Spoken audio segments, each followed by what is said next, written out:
السلام علیکم ورحمۃ اللہ وبرکاتہ۔ الحمد للہ رب العالمین، والصلاة والسلام علی اشرف الانبیاء والمرسلین، نبینا محمد وعلی آلہ وصحبہ اجمعین، والذین اتبعوہم بإحسان الی یوم الدین۔ رب اشرح لي صدري ويسر لي أمري واحلل عقدة من لساني يفقهوا قولي، سبحانك لا علم لنا إلا ما علمتنا إنك أنت العليم الحكيم. أما بعد فأعوذ بالله من الشيطان الرجيم. بسم الله الرحمن الرحيم. وَإِذَا سَأَلَكَ عِبَادِي عَنِّي فَإِنِّي قَرِيبٌ أُجِيبُ دَعْوَةَ الدَّاعِ إِذَا دَعَانِ فَلْيَسْتَجِيبُوا لِي وَلْيُؤْمِنُوا بِي لَعَلَّهُمْ يَرْشُدُونَ۔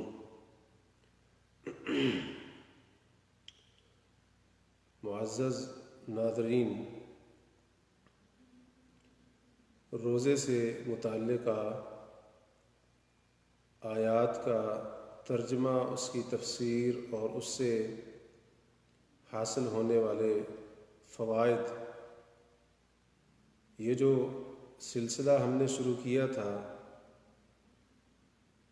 اس سلسلے کی آج چوتھی آیت ہے، یعنی سورہ بقرہ میں جو روزوں کے تعلق سے آیات اللہ تعالیٰ نے ذکر فرمائی ہیں، نازل فرمائی ہیں،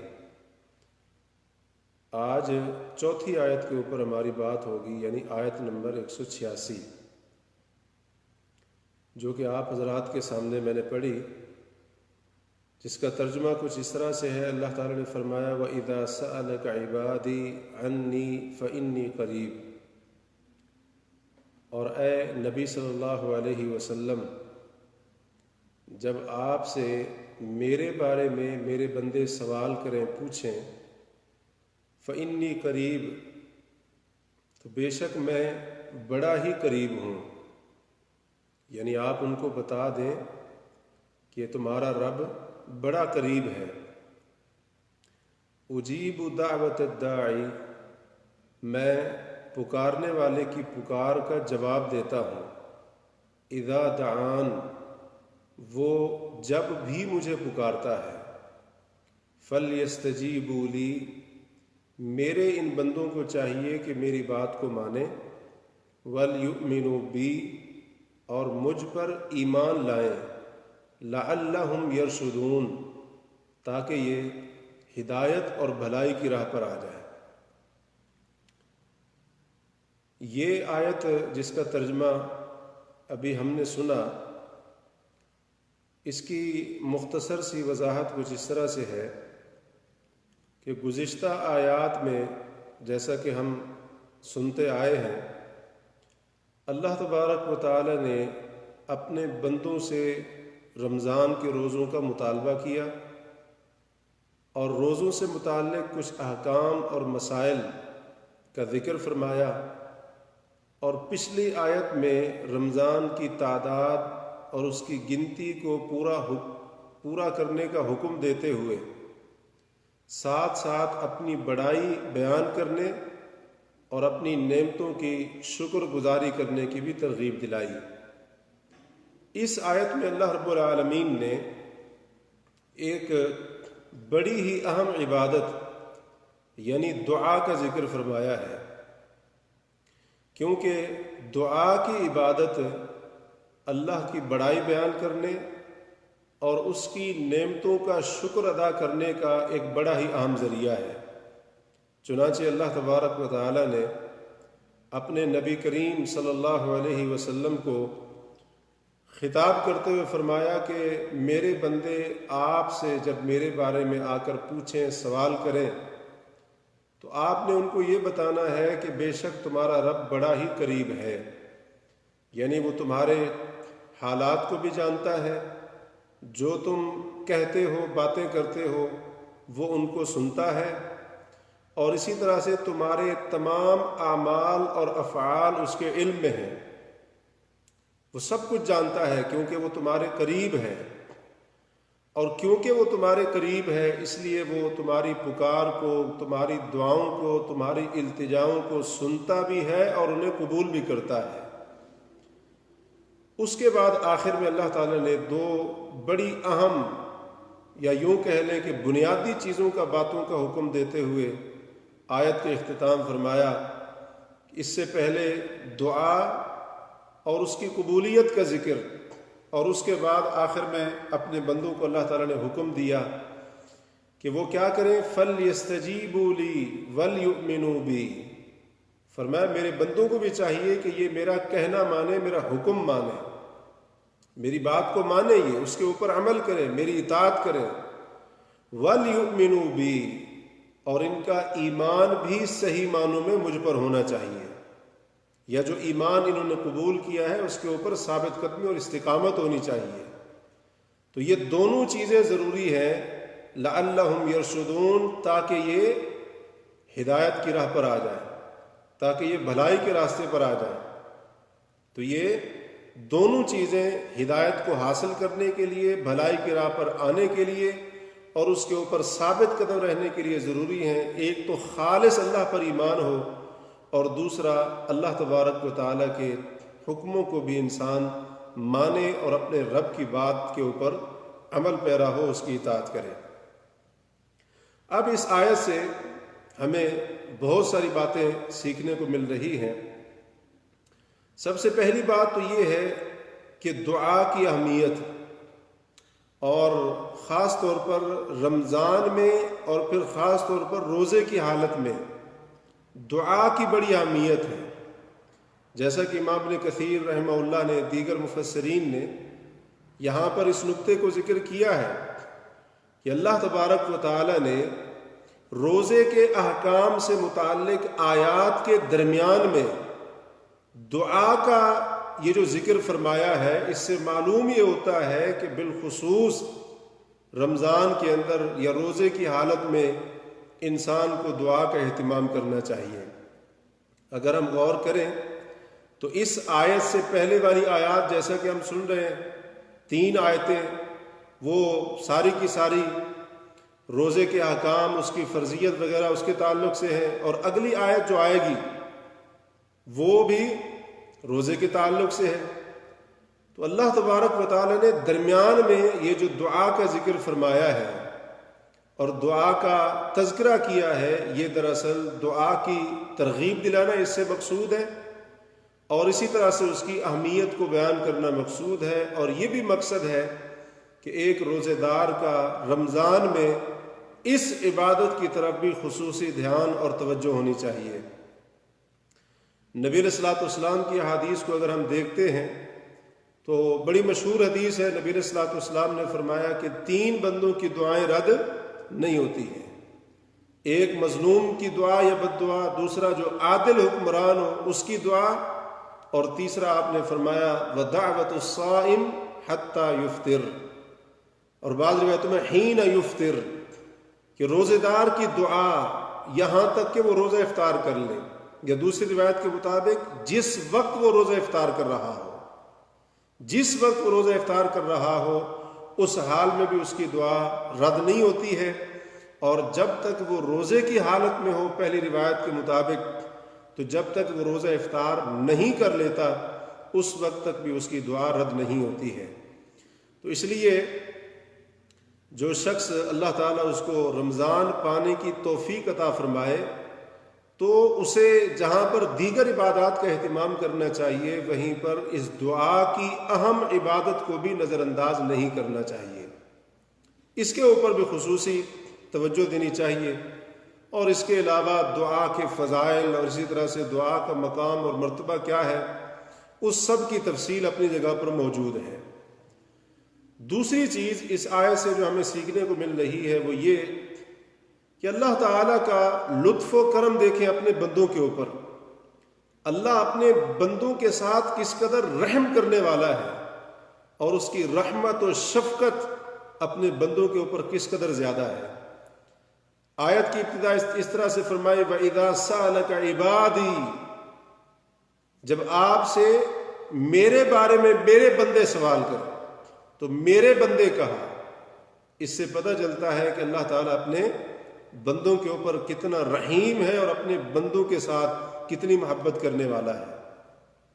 یہاں پر ایک واقعہ ذکر کرتا چلوں، یہ ریاض کے شمال میں کوئی اسلامک سینٹر ہے، دعوی سینٹر ہے، وہاں پر ایک شخص آ کر مسلمان ہو گیا، اسلام قبول کر لیا۔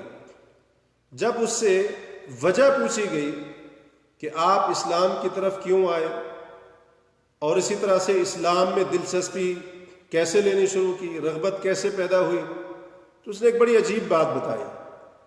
اس نے کہا کہ میں نے قرآن کے اندر جگہ جگہ سنا ہے یا پڑھا ہے کہ اللہ تعالیٰ اپنے بندوں سے عبادی کہتا ہے، میرے بندے، عبادی اللہ تعالیٰ کہتا ہے۔ تو اس چیز نے مجھے متاثر کیا کہ وہ رب اپنے بندوں کے ساتھ کتنا مہربان ہے، اور یہی چیز میرے اسلام لانے کا سبب بنی۔ سبحان اللہ۔ تو یہ ہے وَإِذَا سَأَلَكَ عِبَادِي۔ تو جب اللہ تعالیٰ اپنے بندوں کے ساتھ اتنی محبت کرنے والا ہے، رحمت کرنے والا ہے، تو بندے کو بھی چاہیے کہ اپنے رب کی اطاعت اور فرما برداری کرے اور اس کی نافرمانی سے اپنے آپ کو بچائے۔ اسی طرح سے اس آیت سے ایک بڑا فائدہ ہمیں یہ حاصل ہو رہا ہے۔ اللہ نے فرمایا فَإِنِّي قریب، اے نبی صلی اللہ علیہ وسلم جب میرے بندے آپ سے میرے بارے میں پوچھیں تو آپ ان کو بتا دیں میں بڑا ہی قریب ہوں، بڑا ہی قریب ہوں۔ قریب ہونے کا کیا مطلب ہے؟ بعض لوگ اس آیت سے یا دیگر جو اس معنی کی آیات ہیں اللہ تعالیٰ کے قرب پر جو دلالت کرتی ہیں، جیسے اللہ نے فرمایا کہ ہم انسان کی اشارت سے زیادہ قریب ہیں، اور اس کے علاوہ دیگر آیات، تو ان سے اپنے ایک مذموم اور باطل عقیدے پر دلیل گھڑنے کی اور تراشنے کی کوشش کرتے ہیں، اور وہ باطل عقیدہ ہے وحدت الوجود کا، کہ ہر جگہ اللہ ہے یا ہر چیز کے اندر اللہ تعالیٰ ہے۔ تو اس چیز سے اس عقیدے کا اس بات ہرگز نہیں ہوتا ہے، کیونکہ مفسرین نے اس کا معنی کیا کیا؟ فَإِنِّي قریب، میں قریب ہوں۔ امام قرطبی رحمہ اللہ اس کی تفسیر کرتے ہوئے فرماتے ہیں ای بالاجابہ، یعنی میں دعا کو قبول کرنے کے اعتبار سے قریب ہوں، یا فرماتے ہیں او بالعلم، یا اللہ تعالیٰ فرما رہے ہیں کہ میں علم کے ذریعے قریب ہوں، یا فرماتے ہیں کہ اللہ تعالیٰ نے فرمایا کہ میں اپنے اولیاء، اپنے جو مومن بندے میرے دوست ہیں ان کے قریب ہوں، کہ میں ان کے اوپر اپنا فضل و کرم بھی کرتا ہوں، ان کے اوپر اپنے انعامات کی بارش بھی برساتا ہوں۔ مزید وضاحت کے لیے نبی علیہ الصلوۃ والسلام کی ایک حدیث کو سامنے رکھتے ہیں کہ اللہ تبارک و تعالیٰ کے قریب ہونے کا کیا مطلب ہے، خاص طور پر جب آگے دعا کا ذکر آ رہا ہے تو اس کا کیا مطلب ہے، تاکہ یہ اشکال دور ہو جائے اور اسی طرح سے انسان کے ذہن میں کوئی ایسی بات باقی نہ رہے۔ حدیث مسند احمد کے اندر ہے، اصل اس کی بخاری اور مسلم میں مختلف الفاظ کے ساتھ موجود ہے۔ حضرت ابو موسیٰ اشعری رضی اللہ تعالیٰ نے اس کے راوی ہیں، کہتے ہیں کوئی جنگ تھی، غزوہ تھا، بعض روایت میں غزوہ خیبر کا ذکر ہے۔ ہم رسول اللہ صلی اللہ علیہ وسلم کے ساتھ تھے، تو جب ہم کسی وادی میں اترتے یا ٹیلے کے اوپر اونچائی پر چڑھتے تو ہم بڑی بلند آواز سے تکبیر کہتے، اللہ اکبر کہتے۔ نبی صلی اللہ علیہ وسلم ہمارے قریب آئے تو آپ نے فرمایا یا ایھا الناس اربعوا علی انفسکم، اے لوگو اپنی جانوں کے اوپر رحم کرو، اپنی جانوں پر شفقت کرو، نرمی اور آسانی کرو۔ تم ایسے رب کو نہیں پکار رہے ہو کہ جو بہرا ہو یا جو تم سے دور ہو۔ انکم تدعون سمیعا قریبا وہو معکم، بے شک تم اس رب کو پکار رہے ہو جو سننے والا ہے، تمہارے قریب ہے اور وہ تمہارے ساتھ ہے۔ اور ایک روایت کے لفظ ہیں انکم تدعون سمیعا بصیرا، کہ بے شک تم اس رب کو پکار رہے ہو جو خوب سننے والا ہے اور خوب دیکھنے والا ہے۔ اور پھر آپ نے فرمایا کہ تم اس رب کو پکار رہے ہو جو تمہاری سواری کی گردن سے بھی تمہارے زیادہ قریب ہے۔ تو نبی صلی اللہ علیہ وسلم نے یہاں پر بتا دیا، بات کو واضح کر دیا کہ قریب ہونے کا معنی یہ ہے کہ اللہ تبارک و تعالی اپنی جو صفت ہے سننا اور دیکھنا اس کے لحاظ سے قریب ہے، اسی طرح سے اپنی قدرت کے لحاظ سے، علم کے لحاظ سے، جیسا کہ کئی ایک علماء نے اس آیت کا یا دیگر اس معنی کی آیات کا معنی کیا ہے۔ تو اللہ تعالیٰ بڑا ہی قریب ہے۔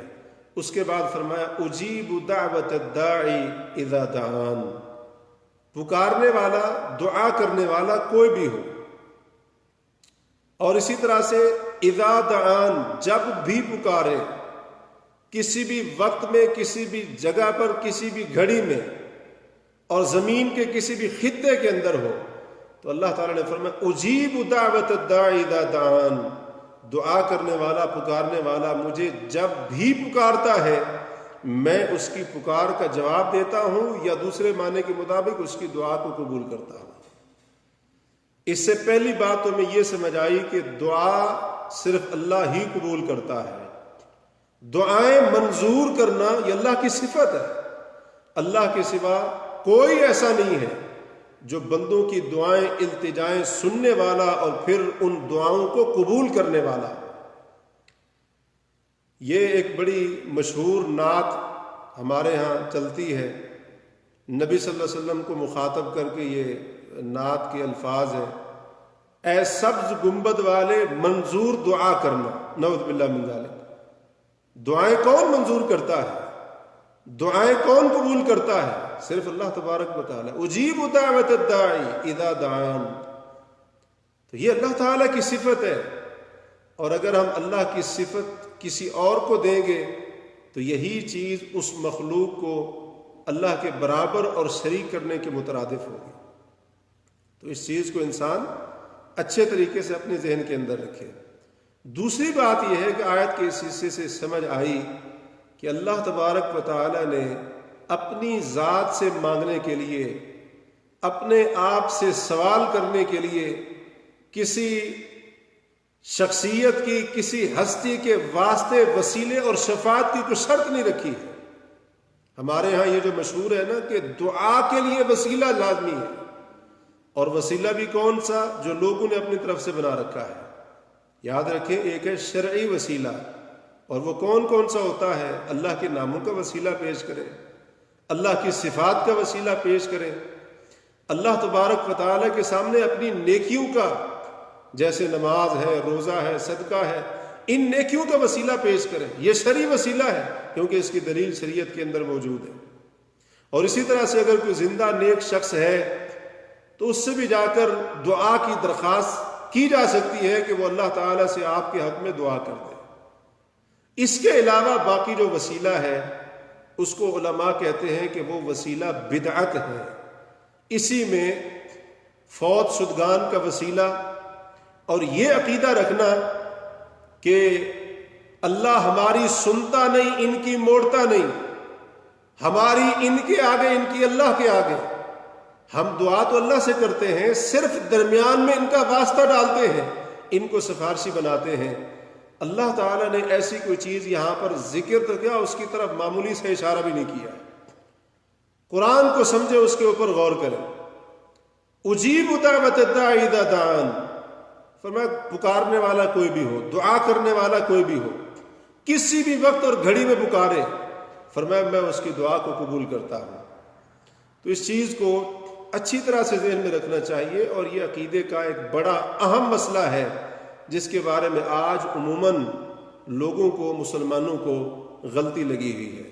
تو اگر کوئی ایسی بات ہوتی درمیان میں کسی بزرگ کا، کسی ہستی اور شخصیت کا وسیلہ پیش کرنا دعا کی قبولیت کے لیے ضروری تھا، اور اس کے بغیر دعا قبول ہوتی ہی نہیں تھی، تو اللہ تعالیٰ کوئی معمولی سا اشارہ تو فرما دیتا، نبی کریم علیہ الصلوۃ والسلام بتا دیتے، اور اسی طرح سے اس کی وضاحت کر دیتے کہ نہیں، تمہاری دعا اس وقت تک قبول نہیں ہوگی جب تک تم درمیان میں کوئی وسیلہ اور واسطہ نہیں پیش کرو گے، یا کسی بزرگ کو اپنی دعا کے لیے سفارشی نہیں بناؤ گے۔ تو ایسی کوئی چیز ہمیں شریعت کے اندر نہیں ملتی ہے۔ تو اللہ کا قرآن بالکل واضح ہے، نبی کریم علیہ الصلوۃ والسلام کی احادیث بھی بالکل واضح ہے، اور اسی طرح سے آیت کی اس حصے سے یہ بھی پتہ چل رہا ہے کہ یہ جو دعا ہے چونکہ عبادت ہے، اس لیے یہ عبادت بھی خالص اللہ کے لیے ہونی چاہیے۔ اجیب دعوت الداعی اذا دعان، یہ دعان اصل میں ہے دعانی، جب پکارنے والا صرف مجھے پکارتا ہے، مجھ سے دعا کرتا ہے، تو دعا عبادت ہے۔ پکارنا اور اسی طرح سے التجا کرنا اور اسی طرح سے فریاد چاہنا، مصیبت کے وقت پکارنا یا کسی اور ضرورت کے لیے پکارنا، یہ عبادت ہے، اور یہ عبادت دیگر عبادات کی طرح صرف اللہ تعالیٰ کا حق ہے۔ دعا کی عبادت ہونے کی دلیل سورہ غافر کی وہ آیت ہے، اللہ تعالیٰ نے فرمایا وَقَالَ رَبُّكُمُ ادْعُونِي أَسْتَجِبْ لَكُمْ، تمہارے رب نے کہا ہے کہ مجھ سے دعا کرو، میں تمہاری دعاؤں کو قبول کروں گا۔ إِنَّ الَّذِينَ يَسْتَكْبِرُونَ عَنْ عِبَادَتِي، بے شک وہ لوگ جو میری عبادت سے تکبر کرتے ہیں، ان قریب وہ جہنم میں رسوا ہو کر داخل ہوں گے۔ اور نبی علیہ الصلوۃ والسلام کی حدیث ہے الدعاء هو العبادہ، کہ دعا کرنا ہی عبادت ہے۔ تو دعا کو خود قرآن نے اور نبی کریم علیہ الصلوۃ والسلام نے عبادت کہا ہے۔ تو اس لیے کسی بھی مقصد کے لیے پکارنا ہو، دعا کرنی ہو، انسان مصیبت کے اندر ہے تب بھی دعا اللہ سے، انسان پریشانی کے اندر گرفتار ہے تب بھی دعا اللہ سے، رزق کی تنگی ہے تب بھی دعا اللہ سے، اولاد لینی ہے تب بھی دعا اللہ تبارک و تعالیٰ سے، کیونکہ یہ عبادت ہے، اور عبادت اللہ کے سوا کسی عظیم سے عظیم تر مخلوق کے لیے بھی جائز نہیں ہے۔ اور پھر یہیں پر اہل علم نے دعا کے آداب اور اسی طرح سے اس کی قبولیت کی شرائط ذکر کی ہیں، اور ان کا ایک لمبا سلسلہ ہے، چند باتیں اس تعلق سے آیت کے اگلے حصے میں آ رہی ہیں۔ اس کے بعد اللہ تعالیٰ نے فرمایا فَلْيَسْتَجِيبُوا لِي وَلْيُؤْمِنُوا بِي، میرے بندوں کو چاہیے کہ میری بات مانے، میرا حکم مانے۔ کیا مطلب میری بات مانے؟ یعنی اللہ تعالیٰ فرما رہا ہے کہ جو میں نے اپنے بندوں کو حکم دیا ہے، جس چیز کے کرنے کا حکم دیا ہے اس کو کریں، اور جس چیز سے بچنے کا، رکنے کا، باز رہنے کا حکم دیا ہے اس سے یہ باز رہیں، اس سے رک جائیں۔ تو یہ ہے فَلْيَسْتَجِيبُوا لِي، اور اس کے بعد کیا ہے وَلْيُؤْمِنُوا بِي، انہیں چاہیے کہ ان کا صرف مجھ پر ایمان ہو، خالص ایمان جس کے اندر کسی قسم کی ملاوٹ نہیں ہونی چاہیے، کسی قسم کا خلل، نقص اور کمی نہیں ہونی چاہیے۔ تو بعض مفسرین اہل علم نے کہا اللہ تعالیٰ نے گویا کہ پہلے دعا کا ذکر کیا اور پھر ان دو چیزوں کا حکم دیا۔ کہتے ہیں گویا کہ اللہ تعالیٰ نے دعا کی قبولیت کی یہ دو اہم شرطیں یہاں پر ذکر کی۔ پہلی شرط کیا ہے؟ خالص ایمان، خالص ایمان، اور خالص ایمان کے اندر یہ بات شامل ہے کہ بندہ اس دعا کی عبادت کو صرف اللہ کے لیے کرے، اللہ کے سوا کسی اور کے لیے نہ کرے، ورنہ اس کی دعا قبول نہیں ہوگی۔ تو ایمان خالص ہونا چاہیے، اور اسی ایمان کے اندر یقین بھی شامل ہے کہ بندہ یقین کے ساتھ دعا کرے، جیسا کہ نبی علیہ الصلوۃ والسلام کی حدیث ہے ادعوا اللہ وانتم موقنون بالاجابہ، کہ لوگوں اس طرح سے اللہ سے دعا کرو کہ تمہیں دعا کی قبولیت کا پورا یقین ہونا چاہیے۔ اللہ تبارک و تعالیٰ اس بندے کی دعا کو قبول نہیں کرتا کہ جس کا دل دعا کے وقت غافل اور لاپرواہ ہوتا ہے۔ غافل دل سے نکلی ہوئی دعا اللہ کے یہاں قبول نہیں ہوتی ہے۔ لہٰذا یقین کے ساتھ، قبولیت کا یقین ہو، اس طرح سے بندہ اللہ تبارک و تعالیٰ سے دعا کرے۔ تو یہ چیز ہے ایمان۔ ایمان خالص ہونا چاہیے، کیونکہ جب ایمان کے اندر ملاوٹ ہوگی، عقیدے میں خلل ہوگا، ایمان جو بنیاد ہے وہ درست نہیں ہوگی، تو بندے کی دعا تو کیا، کوئی بھی عبادت اللہ کے یہاں قبول نہیں ہوگی۔ تو یہ دعا کی قبولیت کی ایک انتہائی اہم شرط ہے، اہم شرط ہے، جس کا تقاضا یہ ہے کہ یہ عبادت خالص اللہ کے لیے ہونی چاہیے۔ اس کے بعد ایک اور اہم شرط ذکر فرمائی کہ میری اطاعت کریں، میرے حکم کو مانیں، یہ بھی بڑی اہم شرط ہے۔ اب ہم لوگ یہ تو کہتے ہیں کہ اللہ تبارک و تعالیٰ سے ہم نے بڑی دعائیں کی، لیکن اللہ تعالیٰ ہماری دعا کو قبول نہیں کرتا ہے، ہماری تو دعا قبول ہی نہیں ہوتی ہے۔ اگر دعا قبول نہیں ہوتی تو اس کے اسباب کے اوپر بھی غور کریں. ظاہر بات ہے اس کے لیے کچھ شرائط ہیں، کچھ تقاضے ہیں، ان شرائط آداب کو پورا کریں گے تب جا کر دعا قبول ہوگی. تو ایک شرط یہ بھی رکھی، ایک حکم یہ بھی دیا کہ انہیں چاہیے کہ میری بات کو مانیں، میرے حکم کو مانیں. اب ذرا ہم اس بات کے اوپر غور کریں کہ جو بندہ حرام کھا رہا ہے کیا اس شخص کی دعا قبول ہوگی؟ اس نے اللہ کے حکم کو مانا ہی نہیں ہے. اللہ نے یہ جو کہا قرآن کے اندر کتنی جگہوں پر کہا ہے، خاص طور پر ایمان والوں کو، کہ پاکیزہ رزق کھاؤ، حلال کھاؤ، اور وہ حرام کھا رہا ہے. ظاہر بات ہے اس نے اللہ کے حکم کو نہیں مانا.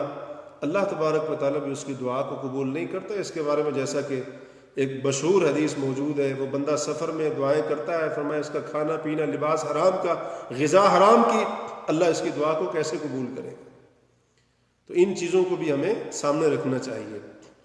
اور یہاں پر ایک اور اہم بات، جب دعا کی قبولیت کی بات ہو رہی ہے تو ہم سامنے رکھتے چلے کہ یاد رکھیے، مسلمان جو بھی دعا کرتا ہے، جو بھی مسلمان اللہ سے دعا کرتا ہے، لیکن شرط یہ ہے کہ اس دعا کے شرائط آداب و تقاضے اس نے پورے کیے ہو، دعا کی قبولیت میں کوئی رکاوٹ والا کام نہ کیا ہو. تو نبی علیہ الصلوۃ والسلام کی حدیث ہے، اللہ تعالیٰ مسلمان کو اس کی دعا کے بدلے میں 3 میں سے ایک چیز ضرور عطا فرماتا ہے. یا تو اللہ فوراً اس کی دعا قبول کر لیتا ہے، یعنی مطلوبہ چیز مل جاتی ہے. دوسری چیز، اللہ تبارک و تعالیٰ اس کی دعا تو قبول کر لیتا ہے، لیکن اللہ تعالیٰ اس دعا کو اس کے لیے آخرت کا ذخیرہ بنا دیتا ہے. اور تیسری چیز فرمائے، یا پھر اس طرح سے ہوتا ہے اللہ تعالیٰ جتنی انسان کی دعا ہوتی ہے اس کی دعا کے حساب سے اللہ اس سے تکلیف اور شر کو، نقصان کو دور کر دیتا ہے. سبحان اللہ. تو ہمیشہ ہمیں اس چیز کو ذہن میں رکھنا چاہیے. اللہ تعالیٰ کی ذات کے اوپر یقین رکھیں، اپنے رب کے بارے میں اچھا گمان رکھیں، اور اپنے رب کے بارے میں دعا کرتے ہوئے بدگمانی کا شکار نہ ہوں. اور نبی صلی اللہ علیہ وسلم کے اس فرمان کو ہمیشہ ذہن میں رکھیں جب بھی دعا کریں. دیکھیں، ضروری نہیں ہے کہ اللہ تعالیٰ ہماری دعا کو قبول کر کے فوراً ہی ہمیں مطلوبہ چیز عطا فرما دے. اللہ تعالیٰ کی حکمت ہوتی ہے.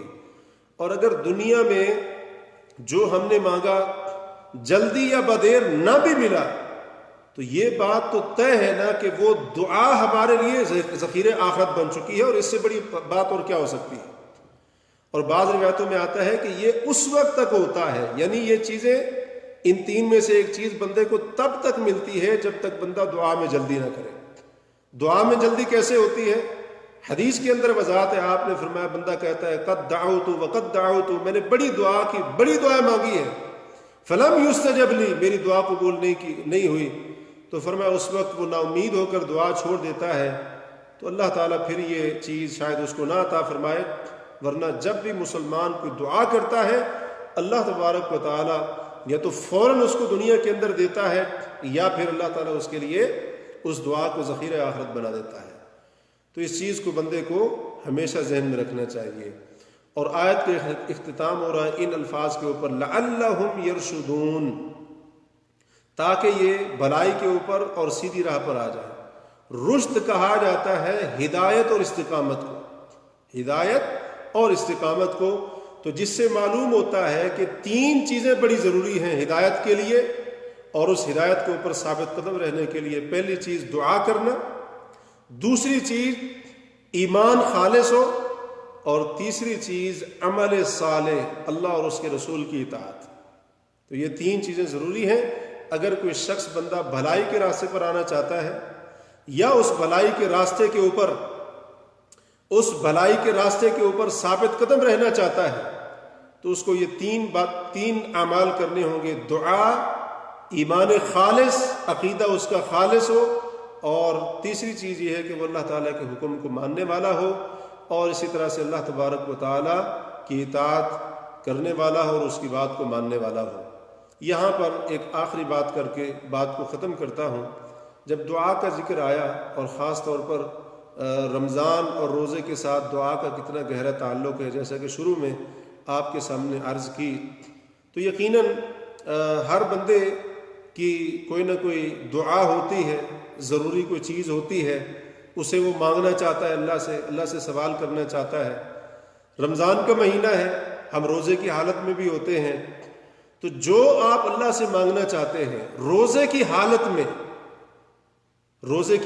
میں اللہ کی طرف متوجہ ہوں، اور اللہ تعالیٰ کے سامنے اپنی عاجزی انکساری کو رکھیں، اپنی کمزوری کا ذکر کریں، اللہ کی خوب تعریفیں کریں، نبی کریم علیہ الصلوۃ والسلام پر درود و سلام بھیجیں، اور اس کے بعد انتہائی عاجزی انکساری خشوع اور خضوع کے ساتھ بار بار اپنے